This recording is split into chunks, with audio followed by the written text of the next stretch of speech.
Make America great again. भले ही वो करने के लिए आप अपनी बुद्धि का बलिदान ही क्यों ना दे दे, भले ही वो करने के लिए आप जाने अनजाने में अमेरिकन ड्रीम और स्पिरिट की हत्या ही ना क्यों ना कर लें, क्या फर्क पड़ता है। आज अमेरिका की बात करेंगे क्योंकि सबके मन में एक ही सवाल है, आखिर डोनाल्ड ट्रंप को हुआ क्या है। हर तरफ है केवल टैरिफ का धुआं धुआं। हमारे चैनल पर आपको आज कई वीडियोस इसी विषय पर मिलेंगे, लेकिन सबके मुद्दे अलग हैं। इस वीडियो में हम हिस्टोरिकल एस्पेक्ट देखेंगे और ये भी देखेंगे कि कैसे कांग्रेस के पिद्दियों ने पीढ़ियों से भारत का बंटवारा किया है, और अंत तक जरूर देखिएगा। अगर आप 70s के पॉप कल्चर से वाकिफ नहीं हो तो शायद ये रेफरेंस आप समझ ना पाए। एक गाना था अमेरिकन पाई, डॉन मैकलेन का। गाने का सिंबलिज्म देखूं तो एक अमेरिकन ड्रीम को किस तरह खत्म किया गया यही है। आज ये ट्रंप पर भी लागू होता है। ट्रंप ने अपने social media platform truth social पर ये कंफर्म किया है कि 1 अगस्त से अमेरिका भारत पर 25% टैरिफ के साथ पेनल्टी भी लगाएगा।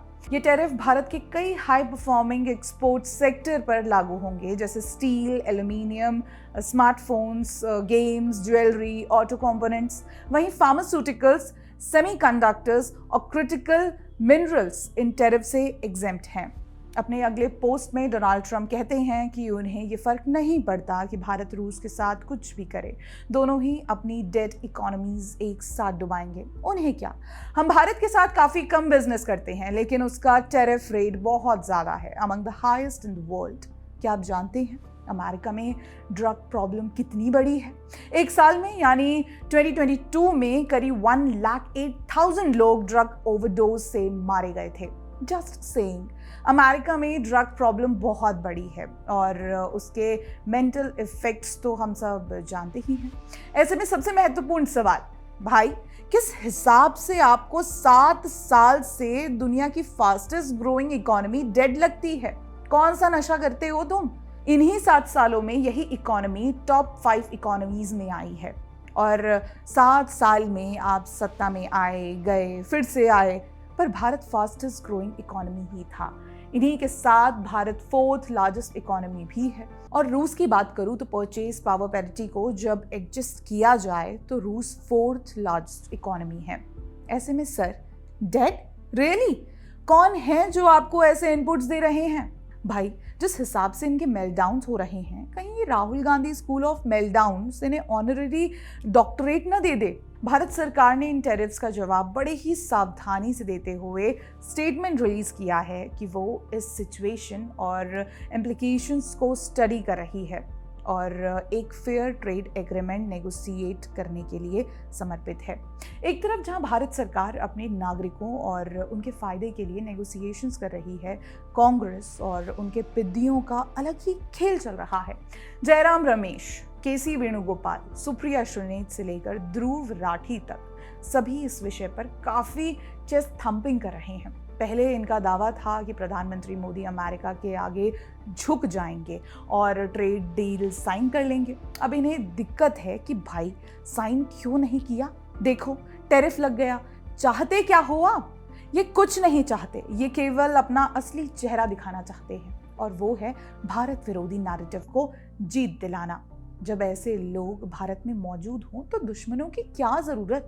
ना तो इन्होंने कभी जिम्मेदार सरकार की भूमिका निभाई है और ना ही कभी जिम्मेदार विपक्ष की।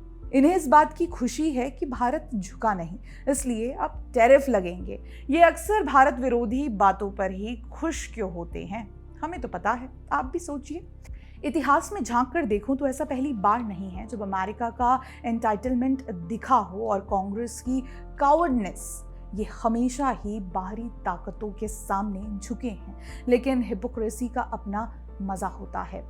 ये पहली बार नहीं है जब अमेरिका ने भारत पर प्रतिबंध लगाए हों या हमें टैरिफ और दबाव से झुकाने की कोशिश की हो।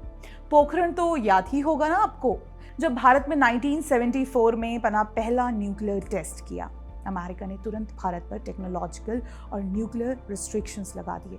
अमेरिका के समिंगटन अमेंडमेंट और बाद में गेलन अमेंडमेंट के तहत भारत को हर उस सप्लाई से रोका गया जो न्यूक्लियर डेवलपमेंट में काम आ सकती थी। कांग्रेस ने क्या किया?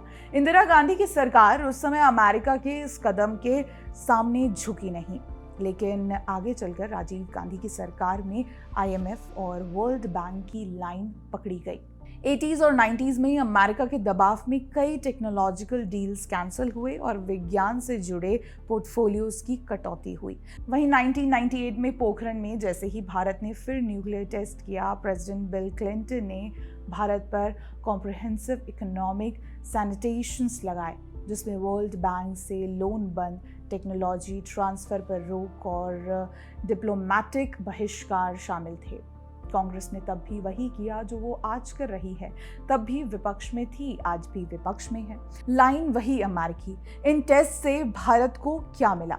आगे UPA 1 की बात करूं तो जब मनमोहन सिंह सरकार ने अमेरिकी दबाव में न्यूक्लियर डील साइन की, उसके पहले ही पेट्रोलियम मिनिस्ट्री से मणिशंकर अय्यर की छुट्टी करके मुरली देवड़ा को पेट्रोलियम मिनिस्टर बनाया गया। ये तो पब्लिक डोमेन में है कि अमेरिका के कहने पर मणिशंकर को हटाया गया था और न्यूक्लियर डील के बाद तो भारत को अपनी स्ट्रैटेजिक ऑटोनॉमी पर समझौता करना पड़ा। अमेरिका की शर्तों पर भारत को नॉन प्रोलिफरेशन ट्रीटी के मानकों को स्वीकारने जैसा दबाव दिया गया, जबकि भारत ने कभी NPT साइन नहीं किया। इस डील के बदले में कई घरेलू मंत्रियों को बदला गया। प्रणब मुखर्जी और नटवर सिंह जैसे कद्दावर नेताओं को किनारे किया गया ताकि अमेरिका को खुश किया जा सके। कांग्रेस की नीति स्पष्ट थी, bend so that they wouldn't break us. UPA 2 की बात करूं तो वर्ल्ड ट्रेड ऑर्गेनाइजेशन में भी यही सिलसिला जारी रहा। भारत ने अपनी घरेलू सोलर मैन्युफैक्चरिंग को बढ़ावा देने के लिए डोमेस्टिक कंटेंट रिक्वायरमेंट DCR लागू किया। अमेरिका ने WTO में केस कर दिया, कहा कि ये उनके एक्सपोर्टर्स के खिलाफ है। कांग्रेस क्या कर रही थी उस वक्त? मनमोहन सिंह सरकार ने अमेरिका को खुश करने के चक्कर में बार बार अपने नियमों में बदलाव किए, जबकि WTO में डटे रहने का विकल्प था।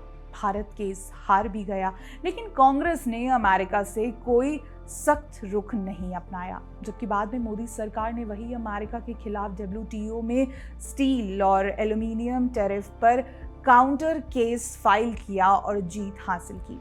मोदी सरकार ने इस पर कड़ा विरोध दर्ज किया। डिप्लोमेटिक लेवल पर बात की गई। लेकिन अगर इतिहास उठाकर देखें तो 2008 से 2009 में बराक ओबामा के दौरान जब बाय अमेरिकन हायर अमेरिकन का नारा चला, तब भी अमेरिका में H1B वीजा कटने लगे थे। कांग्रेस उस समय सरकार में थी, लेकिन उन्होंने न कोई विरोध दर्ज किया, न कोई समाधान दिया। क्यों? क्योंकि तब भी कांग्रेस की विदेश नीति का आधार था डोंट इरिटेट द वेस्ट। ये कोई आइसोलेटेड इंसिडेंट नहीं था। ये कांग्रेस पार्टी की डिजाइन में ही एम्बेडेड है कि वो अमेरिका या वेस्ट को देखकर अपनी रीढ़ सीधी रखने में असहज हो जाती है। 1960 से 70s में जब CIA ने भारत के अंदर हस्तक्षेप किया तो कांग्रेस सरकार ने विरोध करने की बजाय अमेरिकी पत्रकारों और फंडेड थिंक टैंक्स को दिल्ली बुलाकर दाव दे दी। इंदिरा गांधी के समय जब अमेरिकी राष्ट्रपति रिचर्ड निक्सन ने अपमानजनक भाषा का प्रयोग किया, तब भी कांग्रेस ने अमेरिका से किसी सख्त टोन में बात नहीं की। 2004 से 2014 में जब भी अमेरिका ने रिलीजियस फ्रीडम रिपोर्ट्स जारी किए जिनमें भारत को बदनाम किया गया, तब कांग्रेस ने उनका खंडन करना तो दूर, कई बार उसी रिपोर्ट्स का हवाला देकर देश की निंदा की। तो ये क्या है? ये केवल विदेश नीति की असफलता नहीं, ये एक मानसिकता की बात है, कॉलोनियल सर्विट्यूड की। तो जब आज कांग्रेस के छोटे बड़े बिद्दी अमेरिका के टैरिफ लगाने पर ताली बजा रहे हैं, तो समझिए ये एंटी इंडिया स्टांस कोई नई चीज़ नहीं है। ये तो उसी अमेरिका परस्त DNA का एक नया रूप है। भले ही अमेरिका हमें बार बार धक्का दे, इनको खुशी इस बात की होती है कि भारत क्यों नहीं झुका, और जब भारत झुकता नहीं तो ये उसे टारगेट करने लगते हैं।